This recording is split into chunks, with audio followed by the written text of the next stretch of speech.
Once again, you're not going to be in a frozen shock phase or a state of mind of shock and texting and running downstairs and then giving instructions to come down here.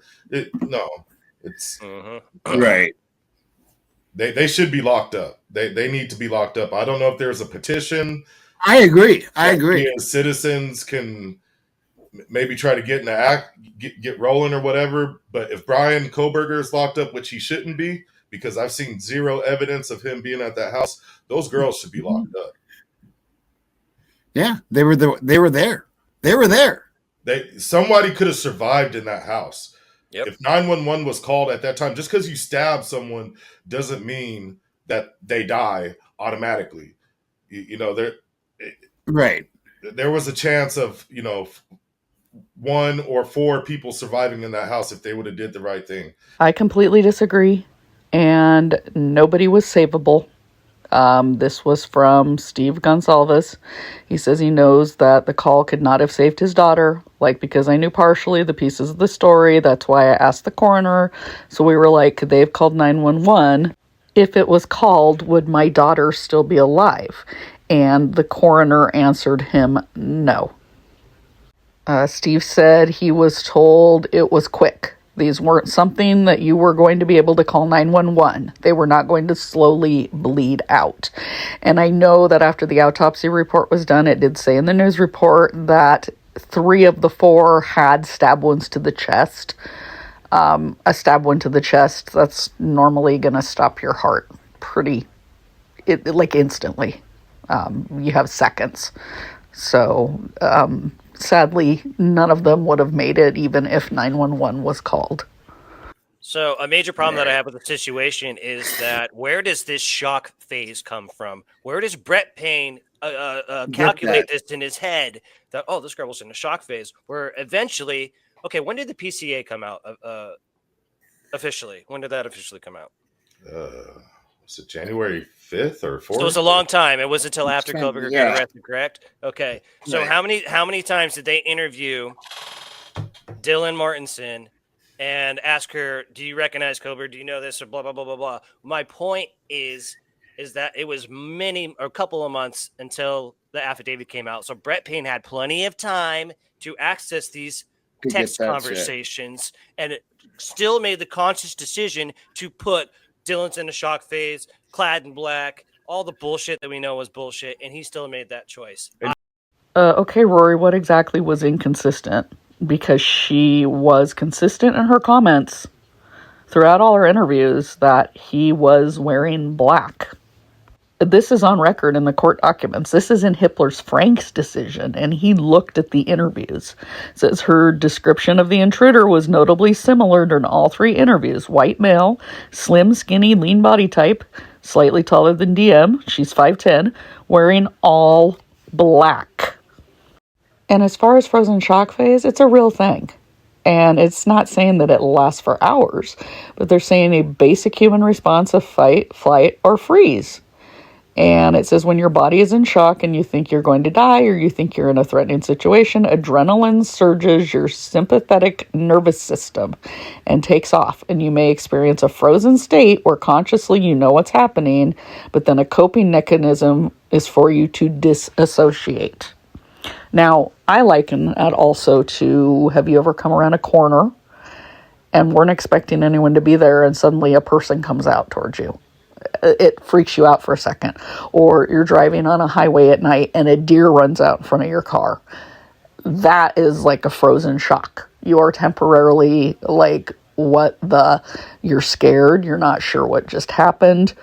Your mind starts racing. You start going, oh my God. Other situations like that. And you're not sure. And so that doesn't mean that you're not going to have the capability to then go text somebody or maybe try to see if you can figure out what's going on, but your brain may be so scattered, and then you add on top of it that she was intoxicated. But also the documents back up that there was a moment or two where she was not even texting. After she saw Koberger, she went back in her room and she didn't start texting or calling people until a good probably 5 or 6 minutes after she saw Koberger. So that tells you she was likely in her room just going, what did I see? What did I see? Is this somebody I know? Is this a prank? Is this... And she was probably, her brain was probably trying to rationalize everything, because that's what happens. Your brain tries to protect you. Do you remember this? That BF, they were trying to get Bethany here to testify. Do you remember this shit? Sure do. And what did she want? She wanted to sign a thing saying that only if she would not be arrested. I don't know. I don't remember that. Do you remember that? I do. I do. She wanted to be what's the word? I know one of our intelligent people in chat. They'll be able to come up. Yeah. What's the word out there, people? Immunity. Let's take a look at the Idaho statutes, and this is under criminal procedure, and this is for witnesses in criminal proceedings. And we're just going to scroll down because it talks about when you summons a witness that's within the state. And then it talks about when you're trying to get somebody to testify in another state. And then when you're looking to get a witness from another state to come testify. And it says right here that when you have them come, you give them an exemption from arrest. So if they come to this state in obedience to a subpoena, you have to exempt them from anything that they may have prior outstanding. So that could even be a parking ticket. That doesn't mean it has anything to do with the case that they are coming to testify for. It says they will not be subjected to arrest or the service of process, civil or criminal, in connection with any matter which arose before his entrance into this state under such subpoena. So this is boilerplate language. It doesn't mean that Bethany was at risk of being arrested, nor does it mean she was going to be committing perjury. And this is from North Carolina. You can see similar language. And then this is actually from James Holmes's trial when they were bringing someone in from out of state. Colorado uses the same language. It's boilerplate. It's just protections. It's trying to take out any roadblocks from somebody coming back to testify. So if they have an outstanding, like I said, parking tickets where they may be subject to getting arrested because of something they never paid, or there's a civil proceeding against them, it just clears the way for them to come back.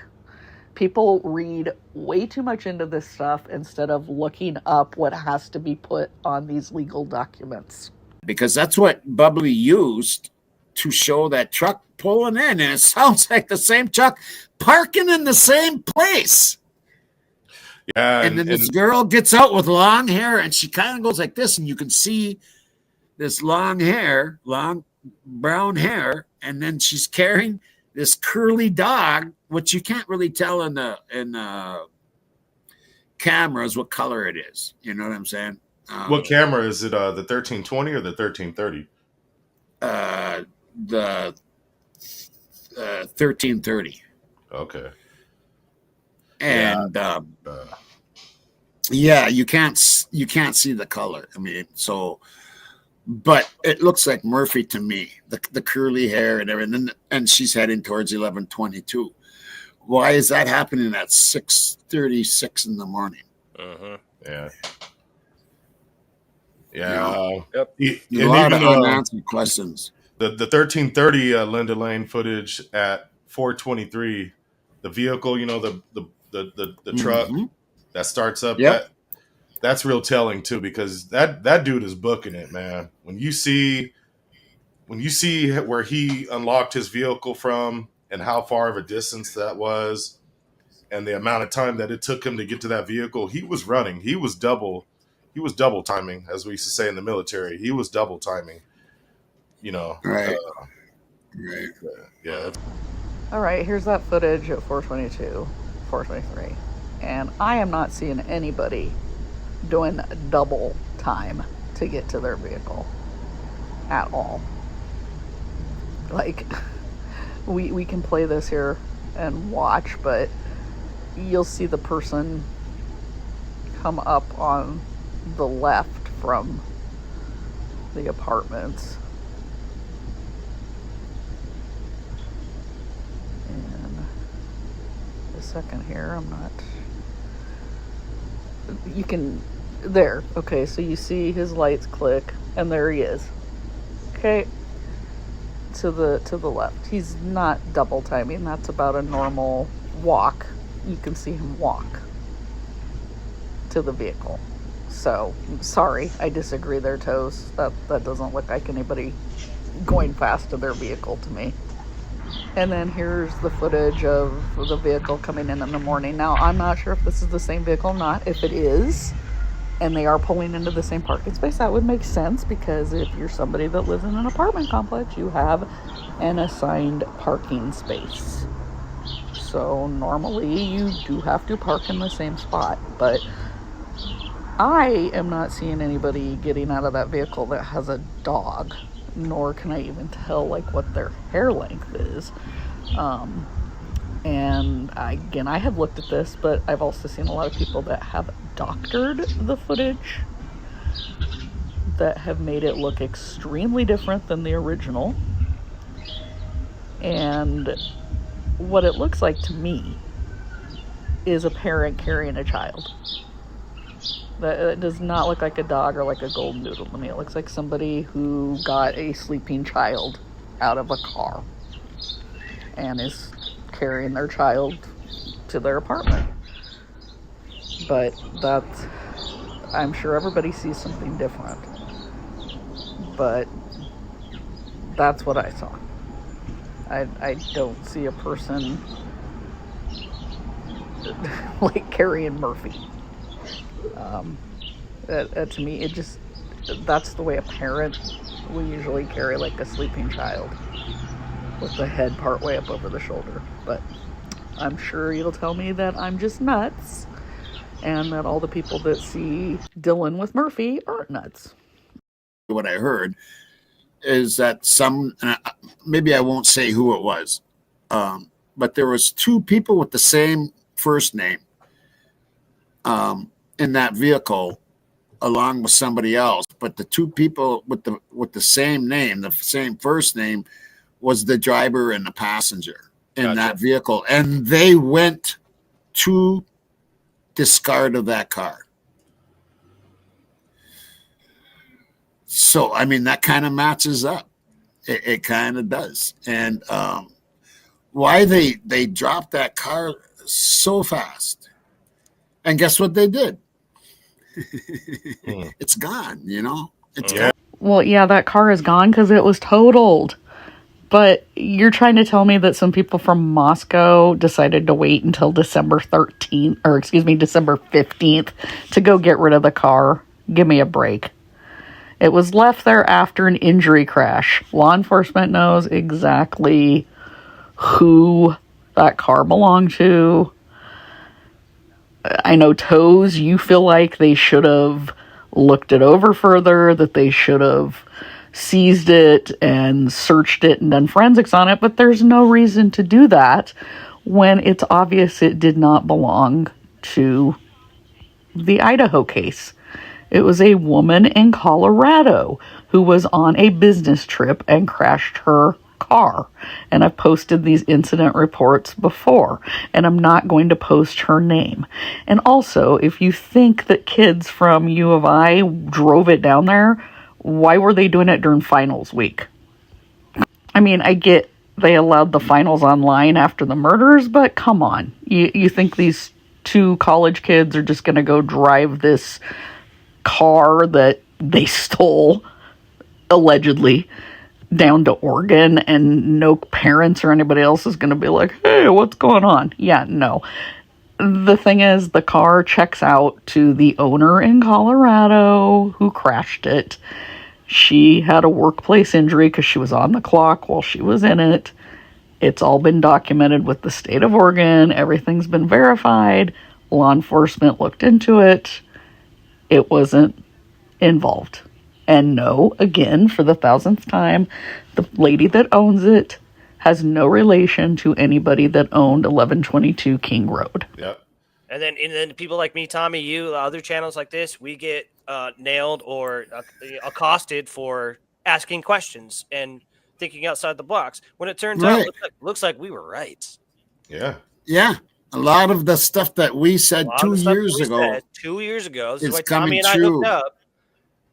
Yep. And so, whatever. What? You know why you get accosted, in air quotes. It's because you make crap up, like Tommy making up the money being flushed, or calling into Rory's show acting like he's a Greek drug kingpin and lying about the Mad Greek restaurant. That's why people are critical of you, because you make things up and you're not truthful. And I'd love to know exactly what you think you were right about, that you're vindicated about, that these documents now show, because I don't see one thing that you guys have been correct about. The level of corruption in the state of Idaho is a little bit different than some of the states that we're familiar with. You might have a police department that's corrupt, or you might have a judge that's corrupt, but in the state of Idaho, either you get in with that good old boy system or you got to go. And that's why I'm really concerned about Ann Taylor, because she's battling something that might be a little bit bigger than her. She might be putting her life in jeopardy, or her family's life in jeopardy by going against what she's going against here. Oh, Lord. She's not putting her life or her family's life in jeopardy unless somebody that's a diehard pro-burger gets upset and doesn't think she's handling his case correctly. I could see a Looney Tune flying off the handle that's got their heart set on him being innocent if he were to be found guilty. But she's not going up against any sort of corruption or cover-up in this case. It's actually a very straightforward case. And yeah, the only thing I worry about a defense attorney with their life is, again, if somebody that feels that the defendant is completely innocent freaks out and goes after her if he's found guilty.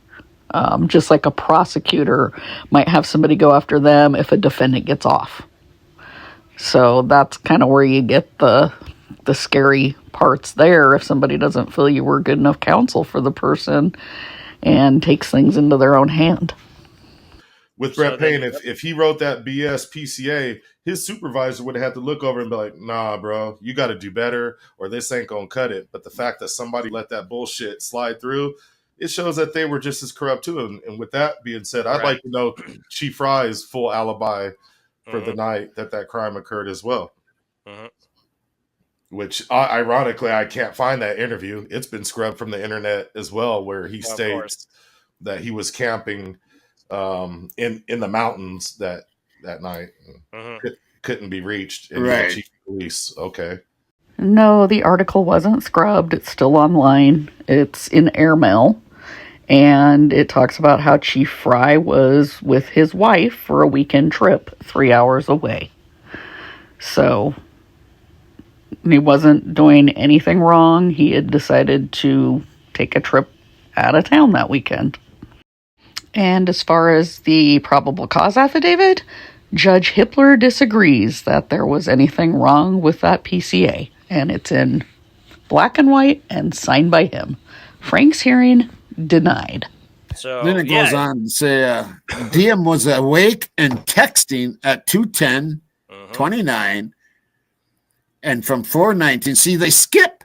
So they skipped here. They skipped 2 hours. Yep. 2 hours. They skipped 2 hours. So right at 2:10 after that text message, she goes right to sleep. Yes, Tommy, that's because she did go to sleep during that time in between those texts and phone calls.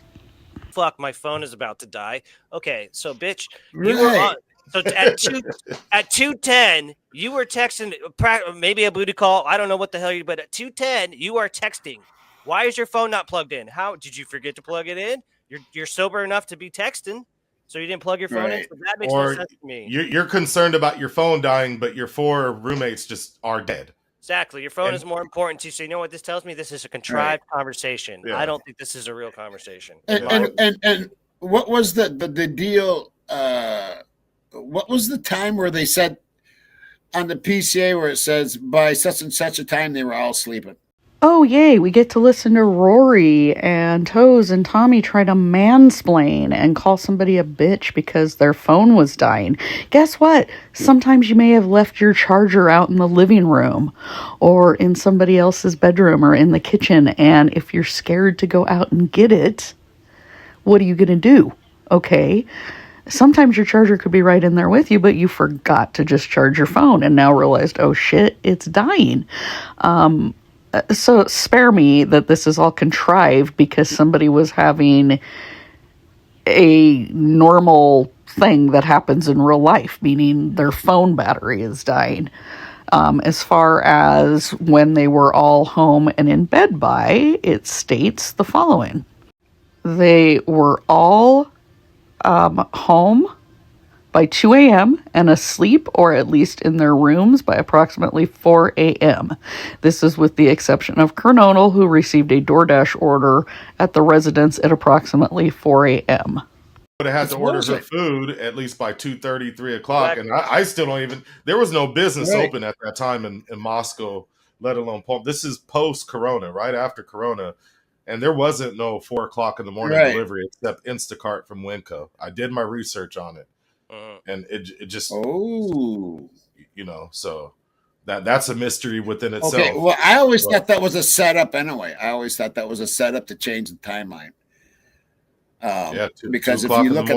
Well, I did my research too, clear back after the PCA came out, and the DoorDash hours back then for Jack in the Box, actually just the regular Jack in the Box hours, on the weekends, on Friday, Saturday, were 24 hours. So it was like 8 a.m. to 4 a.m., but then 4 a.m. to 4 a.m. So they're pretty much a 24-hour operation on the weekends, and have been. And I know that was true even before any of this stuff came out because I had ordered from them before when I was up there for football games. And actually now they run even later hours during the rest of the week. Back then they weren't as late on the earlier in the weeknights, but yeah, they were definitely open 24 hours on the weekend when the murders happened. I was going back over that Linda Lane footage the other day, that 4 o'clock in the morning hour. Yeah. Oh, no. I'm sorry. The time that they would have pulled up with the Uber driver, there was a lot of commotion going on at that house about 156, 157, according to the 1330 Linda Lane footage. Right. I almost feel like that's about when the crime really, I'm starting to just, I've kind of always felt that, but I'm starting to think that the crime had occurred before they got to the house and when they got to the house, and probably went on till about 4 o'clock in the morning. Okay, well, I'll just play this. First of all, the Linda Lane cameras wouldn't have picked up any noises from 1122 King anyways, but I'm sure there were students out and about at 2 in the morning because that happens near a college campus, but there is nothing in this Linda Lane video at all that indicates anything bad was taking place at all that morning. Nothing, but you can watch it for a few minutes.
turds knew what happened to your precious children and they didn't do the right thing and have the decency to call 911 to try to save your child, or even go look, look, Right. what happened.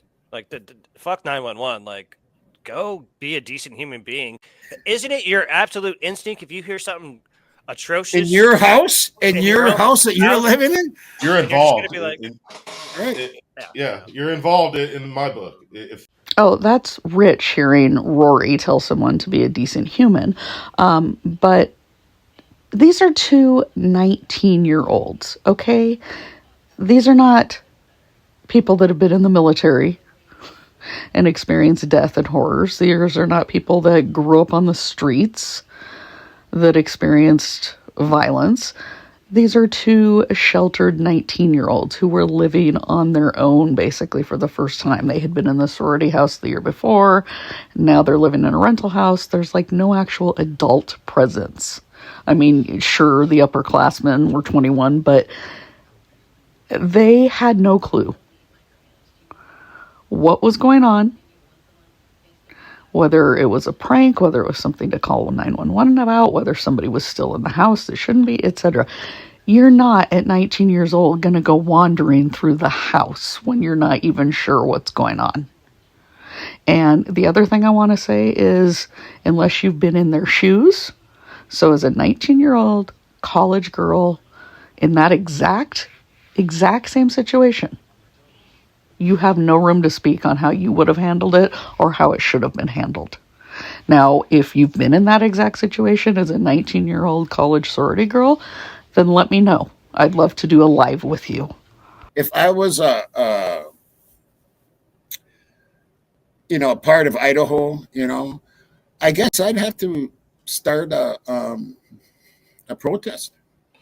yeah, I was thinking about that, dude, in front of the courthouse, Yeah. especially when it happens, dude. Really get out there and raise hell, just like the show up in shirt. Like yeah. the Strauss family came in, make and signs. that's one of the difficult things about this case. And I'm not trying to make excuses, but Yeah. Boise, let alone Moscow, are not convenient places to get to.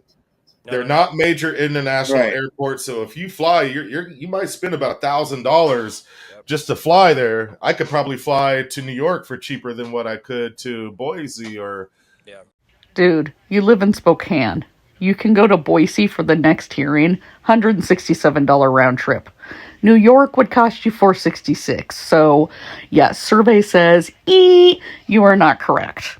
It's Right. not really off of I-5 or I-90 or I-10 or 20 or, one of the major interstates. So it's really not a convenient place for people to actually be more proactive, which actually needs to be done in this stage. Well, shit, what highway have I been taking to Boise all these years? I could swear to God I got on 84, which is a major highway. It's an interstate. My God, have I been driving a dirt road this whole time? Like, do I need a covered wagon to get to Boise and hope I don't die of dysentery? What is this foolery? Was I in a parallel universe when I was on an interstate? Holy shit. And then this was rich. They played a video from Sherlock Holmes, who was claiming that the Sigma Chi headquarters were in spitting distance to some apartment in Chicago that was found this year with fake uniforms and IDs and explosives. And the Sigma Chi headquarters is not within spitting distance, and it's a non sequitur anyways. Something found in a Chicago apartment has nothing to do with Sigma Chi or anything to do with anything out in Moscow, Idaho. Good Lord. The desperation by these content creators to be relevant and to keep trying to drum up new things to inject into this case just blows my mind. DM was awake, texting at 2:10 from 4:19. So there we go. We have established that DM was not asleep, and like she said, she was not awoken at 4 a.m. hearing the dog playing with Kaylee. So there we go, from her own mouth. No, that's not what it says. It says she was awake and texting at 2:10. And then from 4:19 to 4:21, she was texting again. She was awoken at 4 a.m. per all of the interviews and documents. In this interview, the Gooch asked if DM had anxiety, which led to DM stating that she had a lot of lucid dreams of being kidnapped or chased. You're crazy. Who the hell dreams about that shit? Ugh. This girl's therapy. Actually, Rory, a lot of people do. Says dreams about being kidnapped are surprisingly common. Just do any search about different types of dreams, and you'll find that a lot of people dream about being chased or kidnapped. And no, it doesn't mean the person's crazy. So just keep that to yourself. I'll repeat, no shock phase. There's not a shock phase. You're not in a shock phase, Dylan. So you know what? I've had it. I've absolutely had it. It's pretty obvious what happened in this case. It's all lies. Let's keep going. My goodness. Oh, you've had it. Oh, I'm so sorry, Rory. I'm so sorry that you've had it. And you're actually going to accuse somebody else of lying? Oh, that's rich. You're not in her shoes. You weren't in her shoes. You cannot say that she wasn't experiencing shock. Startling event or whatever. And you called Kaylee and you somehow know that Xana is wearing all black. You don't go and...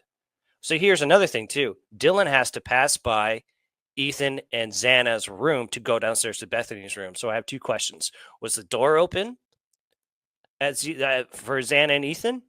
Was their door open? And here's question number 2. I don't know if the lights are on or whatever going down that stairwell, but I do have to ask, does Dylan see any blood on the rail before she goes to Bethany's? Because why do I ask this? Because there was a blood spot found on the blood rail going from the first to the second floor. Okay, you don't directly pass Xana's room. You would have to go down to the hallway to be in front of Xana's room. So she would have gone from her room into the living room down the stairs. She probably didn't even look left or right. If lights were on, you probably wouldn't be able to see much down the hallway anyways.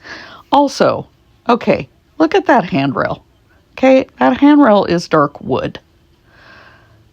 I seriously doubt a spot of blood would be seen on that handrail. That's just my opinion, of course, but dried blood on a dark wood handrail would not be something that you would usually see with the naked eye. So that Dylan went down to Bethany's room and then they fell asleep. Well, that's a bunch of bullshit because here we are with timestamps and text saying, nope, they weren't asleep. They were sitting here talking about this intruder or this startling event that happened. Well, actually, you can't say that they weren't asleep. You don't know that that's not true because the last messages that were sent were at 4:32 and then DM didn't send any again until 10:23 in the morning. So that's like 6 hours in between any sort of text messages or phone calls. So what do you think they were doing? Playing Parcheesi that whole time? I'm going to say they went to sleep like they said they did. What were you doing? So Dylan texted Kaylee, please answer. DM to Mogan, are you up? DM to Consalvas, are you up? No, obviously they're not. They haven't answered you in 8 hours. 6 hours, excuse me. Again, why did you not go? If they are not answering you, how hard is it for you to go upstairs and go looking for them? It's not that hard. So, once again, especially per PCA, if Dylan says, I woke up because I heard Kaylee and playing with the dog upstairs, but yet I decided not to go upstairs to see if that was actually true or not. Even at 10:30 in the morning. Okay, first of all, you look at things as a male. Females, we look at a lot of these things differently. If we're scared, we're not going to go wandering through the house, especially a 19-year-old without a lot of life experience.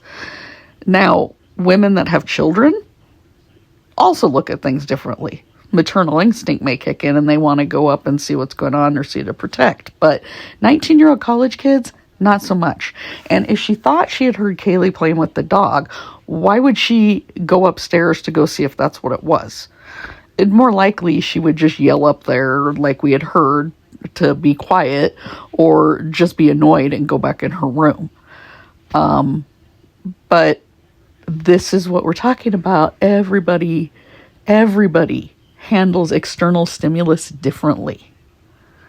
So you may think you would have just gone traipsing through the house like Superman, but that doesn't mean a 19-year-old college girl is going to. So where does this bushy eyebrows come from? Is it another interjection by the Moscow Police Department? Just like they like to interject clad in black? And I have another question for you. Is there any, and the answer is no, is there any mention of clad in black from Dylan in these documents? Nope. Once again, that was cop talk, and they put it into the PCA. Really? Because several times Dylan mentions that he was dressed in all black, and she also brings up the bushy eyebrows several times in her interviews, as I've highlighted. So, no, that was not cop talk. Those were all things that Dylan said during her interviews, and that's why they were included in the probable cause affidavit.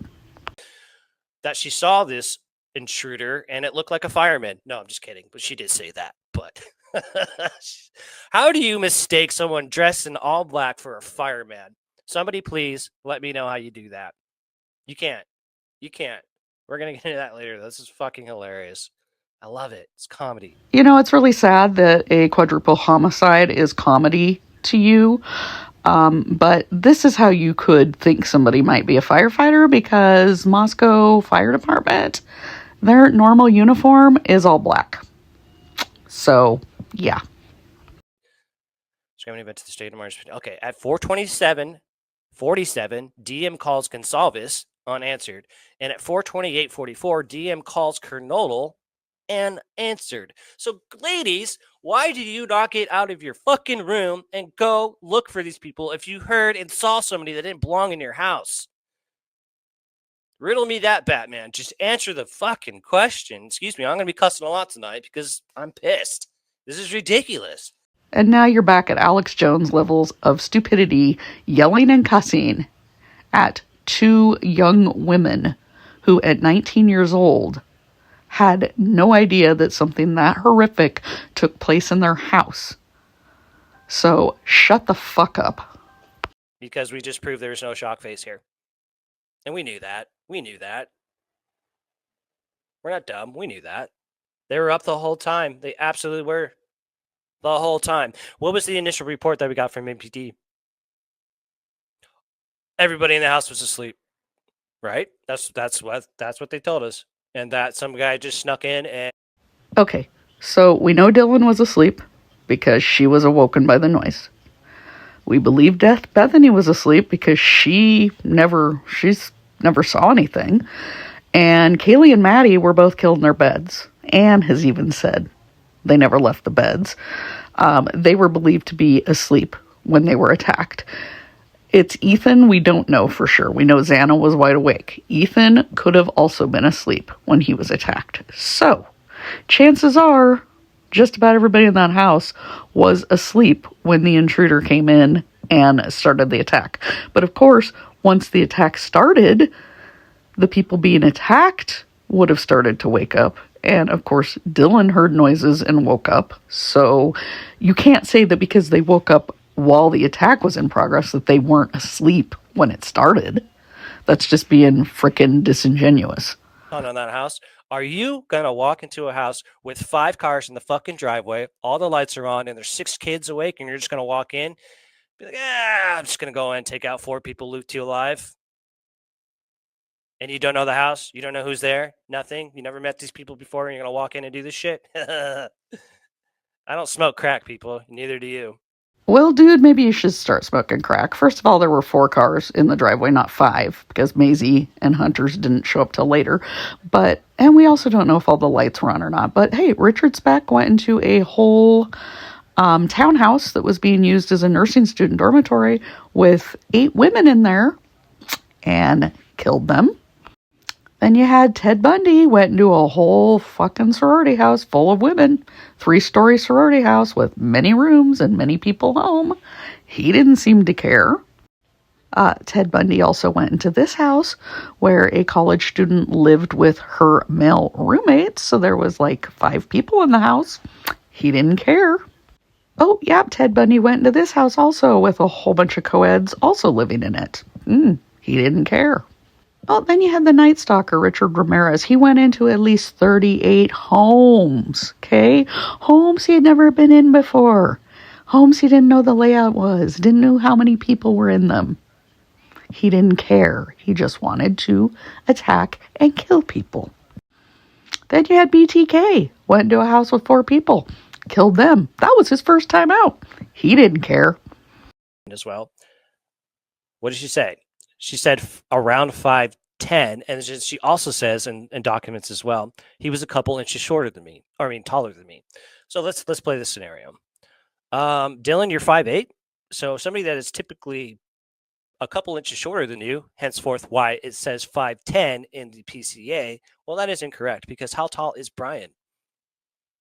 Probably around at least 6'1". I'm going to say 6'2". So probably not Brian. Probably not Brian.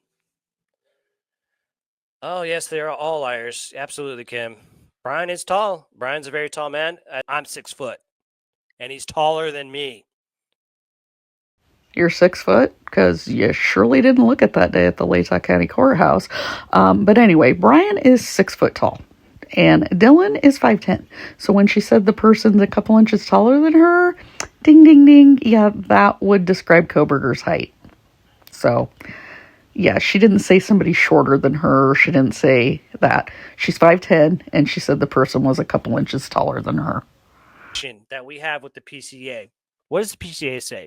It says Dylan opened her door on the 3rd time, and the intruder walked right by her, heading out the back sliding door. Now Dylan is saying, I opened the door and he was right there. How does BK miss that? A door opening and you're standing right there?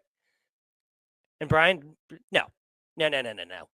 Bullshit. Bullshit. Lots of it. Smeared all over the walls. So, again, what I'm going to have to say here is I think a lot of the PCA, as we are starting to prove here, was cop talk. It was what the cops wanted to put in there. It was what the cops think they saw. It was what the cops wanted you to know from their perspective. The PCA is not for your perspective, law enforcement. It's to prove what is a PCA. A PCA is basically, well, I had it pulled up. No, I didn't. It's you have to accumulate a certain amount of facts and evidence to be able to present it to a judge to obtain a warrant. That's what a PCA is. Well, Dylan said she opened the door for the 3rd time and saw the suspect walk by her towards the sliding glass door. Okay. She never said he went out the door. The PCA also does not say that. Okay. And even if she says that when she opened her door and she saw him standing there, it still doesn't mean that she saw him actually leave the house. Okay. And as far as the probable cause affidavit, that is the facts known at the time.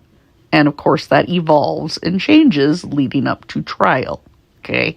But her statement has always been that he was headed towards the slider, not that he went out the slider. She went back in her room before she saw where he went. Just like, if I hear the word PCA one more time, if I catch a guilter reading the PCA one more time like it's fucking gospel, I'm going to go on their channel and I'm just going to go ballistic. Ballistic. I'm not even going to say sorry. I'm not even going to act like try to be somebody else. I'm just going to go in there and drop a bomb. Because that's what it's done. Done. PCA, PCA, PCA. Come on, Rory. Do it. Do it. Maybe he started vacuuming. We know he likes to vacuum in the middle of the night. Who knows? Number 2, degree of attention. DM acknowledged that her brain is retarded. Oh, I'm sorry, they didn't say that. Acknowledged that her brain might have been fuzzy due to alcohol and sleepiness. So there you go, people. She even admits my brain was probably not functioning correctly because I was drunk. That's okay. And sleepiness when she saw the intruder. She stated that she had been drinking just hours prior to peeking out of her bedroom door sometime around 4 and seeing an intruder. Okay, that's fine. So Brett Payne, I have to ask you this question. Why are you taking anything this girl says and putting it in a legal document to try to obtain a warrant to arrest a quadruple homicide suspect? You might want to take this a little more seriously, MPD. Real genius move putting a rookie as your lead detective on the most important case of all time. Well, a couple things here. He wasn't a rookie. He'd been with Moscow police since 2018. And secondly, he put her statement in because it backs up the time frame. And Judge Hippler also found there was nothing wrong with it in his Frank's decision. So I lead you back again to the Frank's decision, okay? But also, let's take a look at this. Nita Neary, the gal who saw Ted Bundy leaving the Chi Omega house. She claimed to have seen him flee in the sorority house after the murders, but she admitted that the intruder wore his stocking cap pulled down over his ears and that she saw him for only about 3 seconds and only in profile as he paused briefly at the door. In 3.5 hours of grueling cross-examination, she already also admitted that she had been at a drinking party that evening and was feeling unwell. However, last Friday, Judge Edward Cowart ruled that her testimony could be used as evidence before the jury. Sounds similar? Yes, it does. Because even if the person has been drinking, are unsure of what they saw, it can still help to go towards things like time frames and descriptions of the perpetrator. Oh, and also of note, at least one of Nita Neary's Chi Omega sisters that survived the Bundy attack committed suicide because of how horrible people were. Okay? People were accusing the girls in the house of not doing more, that they should have heard Bundy in there attacking their friends. So maybe have some empathy, have some humanity towards Dylan and Bethany. Is she even telling the truth? She's a whack job. Is she even telling the truth? We don't know. Yeah, real nice, Rory, calling her a whack job. But in Hippler's information, he talks about how DM was traumatized. Okay? When she said she stood in frozen shock phase, that was relaying that she was traumatized. And that necessarily alerted the magistrate that her memories were colored by trauma and shock, which does go to the issue of reliability about her emotions. Okay? And they know that somebody that has lived through an event like that is going to have fragmented memories and emotions and all. I mean, the human mind is an amazing thing. So there's no reason to call her a whack job. No, if Kohlberger was the intruder. She knew that the man had looked at her because of the bushy eyebrow. Again, I'm having a problem of how this guy looked at you and you were still alive. He's not out of energy. I don't want to hear that. His adrenaline would be through the roof. He will take out the whole house if he so wanted to. So again, I do not know why you are still breathing. Good for you that you're still alive. Can't figure it out though. And I refer you back to Nina Neary. Ted Bundy saw her as he was leaving the house, but he decided not to kill her. So that's what happens sometimes. And thank God neither her or Bethany were killed. That's all I can say. Yes, we mourn the loss of Maddie, Kaylee, Ethan, and Xana, but thank God it wasn't worse. Thank God the other two are still alive, and anybody begrudging that they're still alive should take a long walk off a short pier. With the actual 911 call. Oh, here we go. Let me share this with you then, guys. All right, so we're off the Dylan thing. Now we're going to go to the 911 call.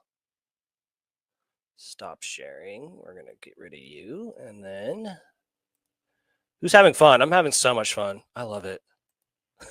Dude, again, this is a quadruple murder case. This is not fun. This is not entertainment. And where the fuck is Ethan? No mention of Ethan. Because what should this say? This should say, if there's two people in that room, I walked in, saw Xana and Ethan unresponsive. Nope, it's only Xana. That is quite interesting as well. Where is Ethan? Hopefully they tell me, but it doesn't sound like it. Okay, well, I'm going to bring this up again, that Hunter protected others from seeing what happened. And it's also in this 911 document that Hunter Johnson located the unresponsive body of Xana Kernodle and informed Bethany and DM to call 911. I don't believe he ever went into the room. I believe he just got to the doorway and saw Xana's body. Okay, so that blood is believed to be on the side of the bedroom Ethan was on. So it's believed he was down wedged between the bed and the wall. So if Xana's body was in the doorway, as referenced also in the PCA, that the cops saw her body as they walked towards the room, if Ethan was back over by the bed, you would not have seen his body unless you went into the room. Okay. Sounds like there was a very clear conversation between Hunter Johnson and the dispatcher where they say, yeah, we have an unresponsive roommate. And there's utterances, not wailing. Utterances and wailing are very, very different. Wailing, we all know what wailing is. Utterances is like chatter in the background. That's what that is. Okay, an utterance could be anything from to a full sentence. So even a police officer yelling, stop, is an utterance. So it easily could have been emotional outbursts. Also, even though we haven't heard the 911 call yet, we know from the document that there was heavy breathing and crying throughout the call. And we know the emotion in the callers' voices also prompted the EMS operator to send police out, not just the ambulance. So obviously, they sounded very emotional for that to have happened. Yeah, right, Heather. Hello, Howard. Are you out there? Bro needs new friends. Stop hanging out with that negative Nancy. You tell him. You tell him, Heather. That guy's a fucking moron. I'm serious. The damage that guy has caused to this case is out of control. So he needs to be fired as a journalist, whoever he works for. Goodbye. You have dead weight on you, bro. He is, yep, Tommy, he is a lying fuck, dude. That's exactly what he is. He's a smut peddler. He's a drama queen. He has no integrity as a journalist. You would never say anything like this. Did he even look at these fucking transcripts? Did he even like think about that? No. Wait, Tommy is calling someone else a liar, and you're calling someone else a smut peddler? What the hell planet am I on? Give it a rest, okay?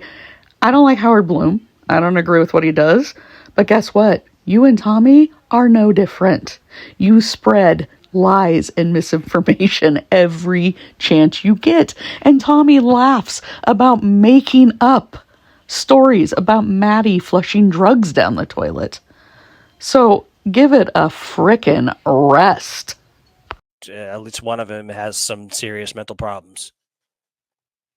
Serious mental problems. So that's my 2 cents on that. But okay, again, that's ridiculous for you to make any sort of comment like that. And it's kind of funny how you followed it up right after you got on about Howard Bloom.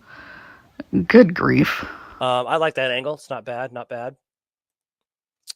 Okay, so regarding the emotion in the callers' voices, Judge further held that the evidence was relevant as to why law enforcement was sent to 1122 on the 13th, as opposed to just EMS when the call was for an unconscious individual. This testimony was opposed to just EMS when the call was for an unconscious individual. This testimony was deemed relevant to the effect it had on dispatcher Calvin. It was not cumulative of Officer Nunez's team testimony. Oh, there you go. What did they just say right there? This was not cumulative to Officer Nunez's testimony. So what they are saying is what Dylan told the officer that night does not coincide with what Hunter is telling the police the next day. So this is starting to make a lot more sense to me and why these girls did not call 911. Where are you getting anything about Dylan's testimony that afternoon and Hunter's testimony the next day? We don't even know when he spoke to anyone, whether it was that day or the next day. So do you have some information you're not sharing with us? Also, what that's saying there is she was hearing all that emotion in their voices, so she also sent out police because I think she had a feeling that it was worse than it was. And then Nunez gets there, and yep, it's homicides. So that's not saying that there was anything nefarious in the situation. And I still firmly believe that why nothing about blood was discussed with the operator was because Hunter did not tell the girls that there was blood or any signs of a stabbing. It looked to me like Dylan has something to do with this in some sort of capacity, either part of it or cleanup. Because what we're saying right here, and where is Ethan? Where is Ethan? Why is he not in this document? It's only Xana. We've been told since day one that these two were killed in the same room. And now he's not even mentioned it in the fucking 911 call. It's only Xana. Make that make sense. Okay, first of all, Dylan had nothing to do with the crime, and there was no cleanup. Secondly, here we go again. Okay, so this is from the PCA. Just before this room, there was a bathroom door on the south wall of the hallway. As I approached the room, I could see a body, later identified as Kernodle's, laying on the floor. Also in the room was a male, later identified as Ethan Chapin. Okay. Says also in the room. But obviously Xana was seen first. And as I've already shown with these maps, unless you walked into the room, you wouldn't have seen Ethan if he was over by the bed. So this concludes part 3 of the Traversing Tommy and Rory. Stay tuned for part 4.